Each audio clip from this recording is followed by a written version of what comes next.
곽수종의 뉴스 정면 승부. 곽수종의 뉴스 정면 승부.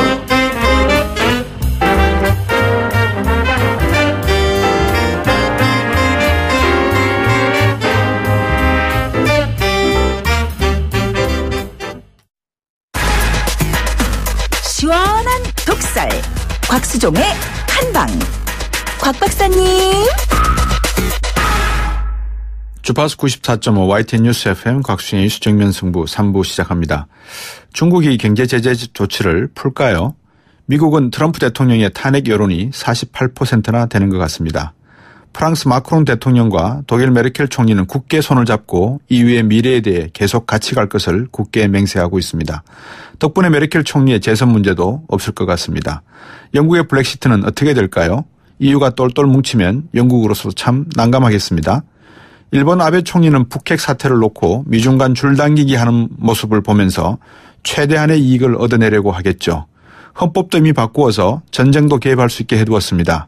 북한이 미사일 쏠 때마다 아마 어쩌면 지나친 제 기우일지는 모르겠습니다만 돌아와요 부산행해를 부르고 있는 건 아닌지 모르겠습니다. 중국 시진핑 주석은 신자유주의를 주창합니다. 1대1로를 다보스 포럼에서도 주장했습니다.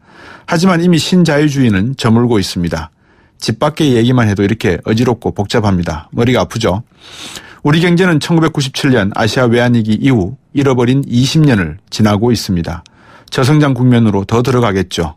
안 됩니다. 4대 강국의 특사단이 나가고 있습니다. 무너진 외교력을 복원해야 된다는 것이죠. 심재건 의원도 국가가 제일 중요한 것이 이해관계를 최우선으로 삼는 것이라 했습니다. 바로 경제입니다. 보수가 가지고 있는 인적 네트워크도 상당할 것입니다. 모든 외교 네트워크의 활용을 보수 진보, 구정부 현정부 가릴 것 없이 인재들을 모두 다 등용했으면 합니다. 집안의 대화와 소통이 잘 되면 집 밖의 일은 술술 잘 풀리는 거 아닙니까? 집안이 우선 편안해야 됩니다. 우리 국민들이 힘이 되어 주어야 합니다. 나라가 우선입니다.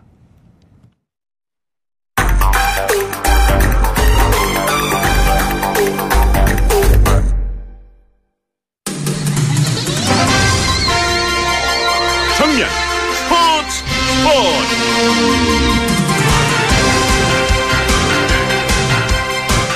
네, 오늘 하루 동안 있었던 스포츠 소식 정리해서 말씀드리겠습니다. 스포츠 정면 승부 중앙일보 박민 기자입니다. 안녕하십니까? 네, 안녕하세요. 이번 주에 우리나라에서 미니 월드컵 축구 열리죠? 네, 맞습니다. 국제축구연맹 20세 이하 월드컵이 이번 주 토요일부터 또 다음 달 11일까지 수원, 전주 등 6개 도시에서 열리고요. 또 20세 이하 월드컵은 피파 주관 4대 메이저 대회고요. 네. 또 마라도나와 메시 등을 배출한 스타들의 등용문으로 꼽히는데 네. 또 우리나라는 20일에 전주에서 기니, 23일에 전주에서 또 아르헨티나, 26일에 수원에서 잉글랜드와 조별리그 1, 2, 3차전을 치릅니다. 서울에서는 경기가 없네요. 네, 이번 대회는 수원과 천안, 인천, 대전, 제주 등 6개 도시에서만 나눠서 열립니다. 아, 그렇군요. 이게 옛날에 박종환 감독이 1980년대 멕시코에서인가요? 그때 우리가 청소년 축구 대회에서 4강 들었던 그런 내용과 같은 경기입니까? 네, 맞습니다. 이번 대회 전신이 세계 청소년 축구 선수권 대회고요. 네. 또 말씀하신 대로 우리나라가 1983년에 또 멕시코 대회에서 4강 신화를 썼습니다. 당시에 박종환 감독이 지휘를 했고요. 또 신현호와 김종부가 공격을 이끌었고 또 8강에서 우루과이를 꺾고 깜짝 4강에 올랐는데 그렇죠. 당시에 외신들이 또 붉은 유니폼을 입은 우리나라를 빗대서 또 붉은 악마라는 별명도 붙여줬습니다. 예, 제가 이럴 때마다 소름이 깜짝깜짝 돋는 게요. 우리 작가분이 이 질문을 이렇게 만들어 주셨는데 제가 보지 않고 두 번째 질문을 드렸거든요. 박종환 감독 이야기를. 근데 바로 이렇게 클릭을 다운하니까 똑같은 내용이 질문에 있는 거예요.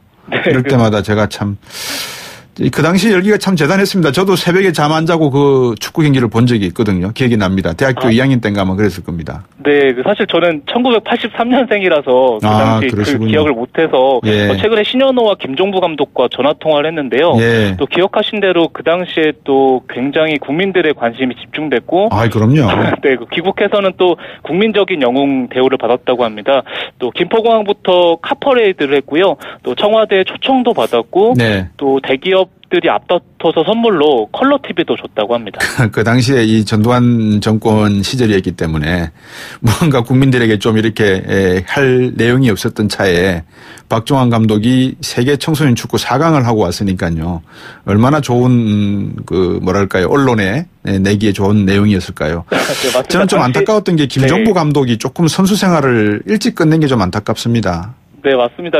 먼저 말씀하신 대로 그 당시 아무래도 전두환 그쵸. 그 정권 시절에 또 3S를 강조하다 보니까 또 그렇게 강조한 측면도 있었고요. 또 김종부 감독 같은 경우에는 또 말씀하신 대로 그 천재라 불렸는데 또 스카우트 파동과 부상 등으로 인해서 만개하지 못했고요. 그런데 지금 최근에 그 2부 리그 경남 감독을 맡고 있는데 또 올 시즌 그 1위를 달리면서 또 그때의 서름을 또 극복하고 있습니다. 그때 김종부 선수 뛰는 모습을 보면서 제2의 차범근이다 저는 언뜻 이런 생각을 했거든요. 그 어린 나이에도 제가. 네, 제가 그 영상을 또 찾아봤는데 또 말씀하신 대로 그 당시에 그 움직임이라든가 이런 게 또 굉장했던 것 같고요. 또 4강전에서 브라질 경기도 제가 찾아봤는데 또 그때도 먼저 골을 터뜨리면서 또 세계를 깜짝 놀라게 했습니다. 우리나라 팀 전력하고 분위기가 어떻습니까? 네, 현재 우리나라 대표팀 감독은 신태용이고요. 또 스페인 바르셀로나의 그 듀오죠. 그 백승호와 이승호 선수가 주축입니다. 아무래도 그 팀 분위기가 또 굉장히 자유분방한데요. 또 이승호 선수는 와인빛으로 머리를 염색하기도 했는데 또 신태용 감독은 뭐 전혀 개의치 않고요. 또 한 골 먹으면 2골 넣는 또 신나는 공격 축구를 펼치겠다고 또 출사표를 밝혔습니다. 네, 김시우 선수가 플레이어스 챔피언십 PGA 투어에서 우승을 했는데 우승 상금을 좋은 데 썼네요. 네, 김시우 선수가 그제 그 우승을 차지하면서 그 상금 21억 원을 받았는데요. 또 오늘 대한골프협회와 PGA 투어에 또 1억 원씩 기부하기로 결정을 했고요.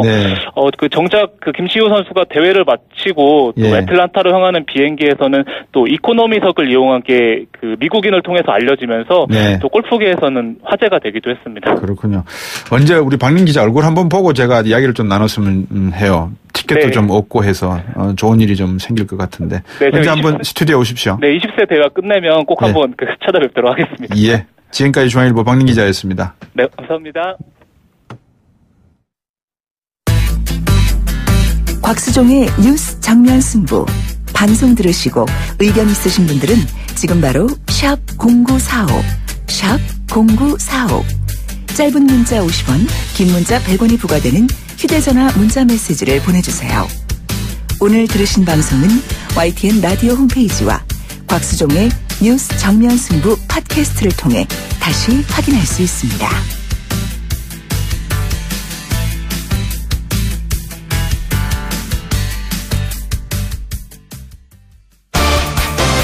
정면 승부, 팩트 진검 승부, 트루맨.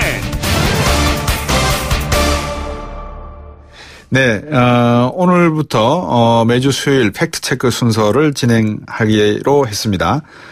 그래서 오늘 주제는 아마 검찰개혁으로 할 건데요.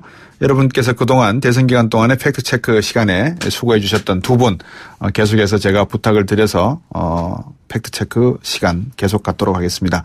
시사인의 고재일 기자 나오셨습니다. 안녕하십니까? 네, 안녕하십니까? 팩트체크 전문 미디어죠. 뉴스톱의 김준일 대표 나오셨습니다. 안녕하십니까? 예, 안녕하세요. 예, 오늘 주제를 제가 검찰개혁을 했으면 좋겠다라고 말씀을 드렸는데 어떠십니까? 네, 지금 딱 시적절하고요. 그리고 검찰에서 저희 좀 개혁해 주십사 하고 좀 일을 또 저지르지 않았습니까? 저질렀습니까? 예. 오늘 아마 그 문재인 대통령이 감찰해보라 했던 내용을 말씀하시는 것 같습니다. 예.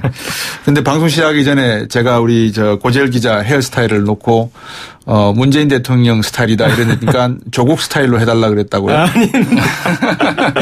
조국 스타일로 하려면 이렇게 얼굴을 고쳐야죠. 성형외과로 가야 된다고요? 예. 그러니까 우리 김준일 대표께서 얼굴이 돼야 조국 스타일로 하자고 그랬습니다. 근데 우리 고재일 기자 잘생기셨어요. 청취자분들이 나중에 보시면 깜짝 놀랄 겁니다. 자, 오늘 안 그래도 이제 조금 전에 문재인 대통령이 민정수석으로 조국 교수 임명하고 반부패 비서관 신설하는 등 이 강한 검찰개혁 의지를 보이고 있는데요. 노무현 대통령도 초기에 검찰개혁 의지가 강했습니다. 그죠?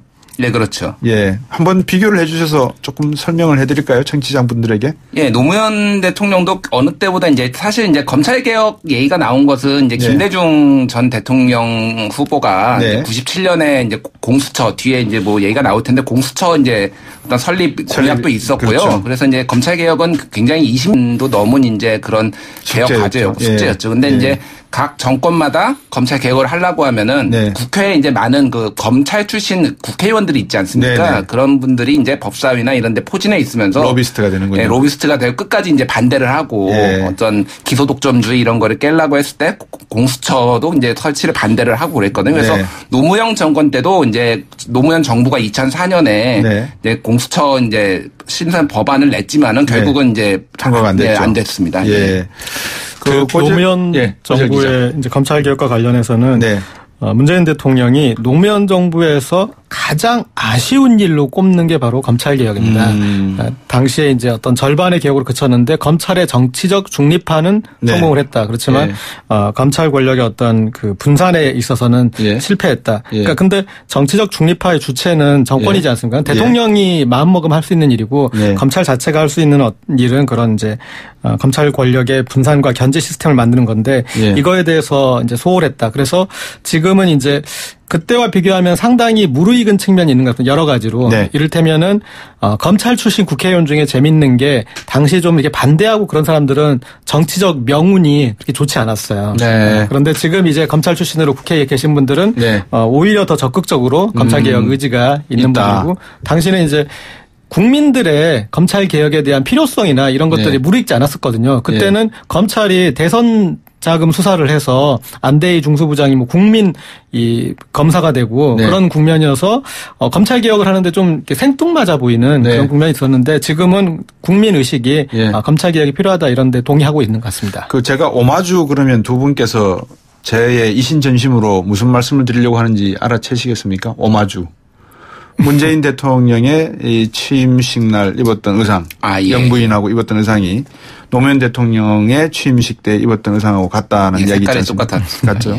이제 오마주라고 하는데 이제 그분에 대한 존경과 경의인데 방금 말씀하셨던 대로 이 노무현 정부에서 추진하려고 했던 물론 그 뿌리가 김대중 정부의 때 공수처가 있었다고 하셨지만 어떤 검찰 개혁을 이야기하는지 첫 번째 팩트 체크로 검찰 개혁에 대해서 조국 민정수석과 김순환 전 총장의 발언 듣고 본격적으로 시작해 보겠습니다. 검찰은 아시다시피 기소권 수사권을 독점하고 있고 대부분 헌법을 통해서 영장선고권까지 가지고 있습니다. 아주 강력한 권한을 가지고 있는데 그런 검찰의 아주 막강한 권력을 제대로 엄정하게 사용해 왔는가에 대해서는 국민적 의문이 있다라고 보고 있습니다. 고비처를 만드는 것이 검찰을 죽이는 것이 아니라 진정으로 검찰을 살리는 것이라고 저는 믿고 있고요.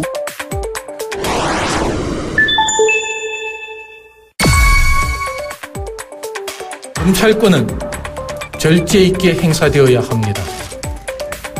송나라의 문인 소동파는 인자함은 지나쳐도 화가 되지 않지만 정의로움이 지나치면 잔인하게 된다 라는 말을 하였습니다. 수사에 있어서 소신은 존중되어야 하지만 나만이 정의롭다는 생각은 경계되어야 합니다.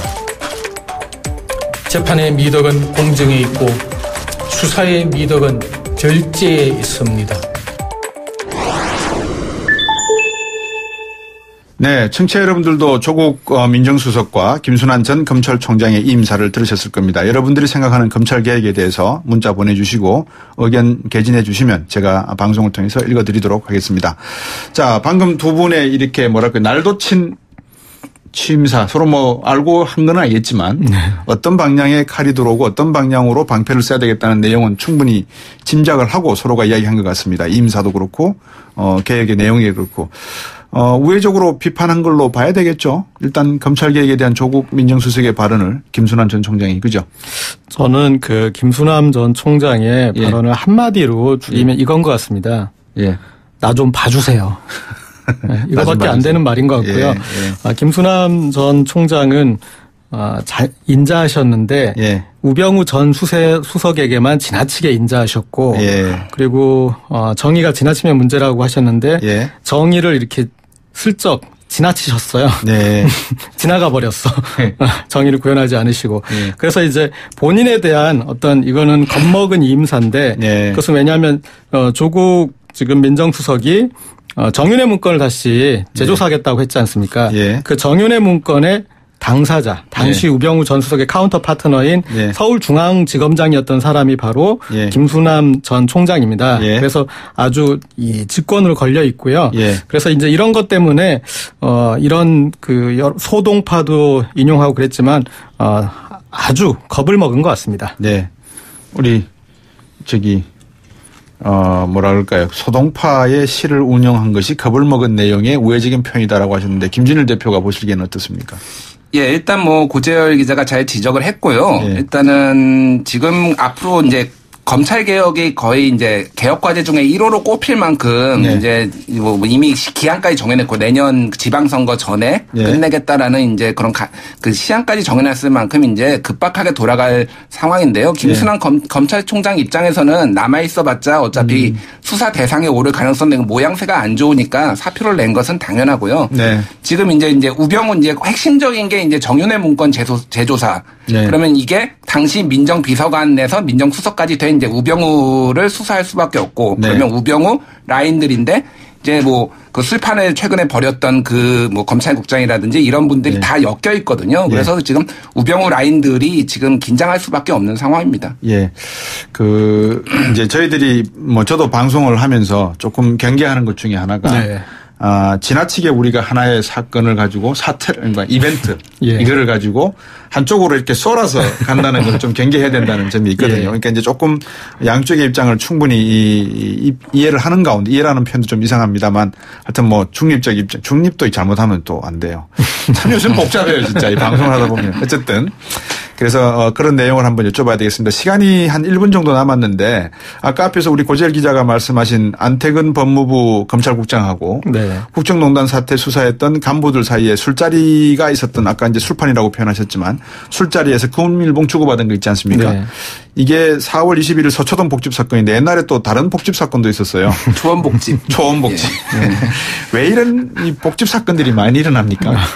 이 사건은 정말 이제 뇌관의 어떤 방아쇠를 당긴 사건이 될 것 같습니다. 그렇지 않아도 지금 이제 우병우 사단에 대한 인적 청산 문제가 제기될 수밖에 없었는데 스스로 우리를 청산해 주세요라고 이렇게 이거는 그런 퍼포먼스를 한 걸로 봐야 되고 이제 이 법적으로 들어가도 이제 생각보다 심각해집니다. 뭐 어떻게 보면 횡령 그리고 사후수뢰 그리고 김영란법 위반하는 이제 부정수수 이런 것까지 다 걸려지기 때문에 구체적으로 들어가면 이제 그런 얘기도 더 나눌 수 있었는데 어쨌든 뇌관을 건드렸다고 볼 수 있을 것 같습니다. 4부에서 조금 더 구체적으로 한번 말씀 나눠볼까요? 김진우 대표께서 준비 좀 해주시고요. 예, 알겠습니다. 김영란법 상당히 효과가 있겠습니다. 팩트 진검승부 트루맨 잠시 후 4부에 이어가겠습니다.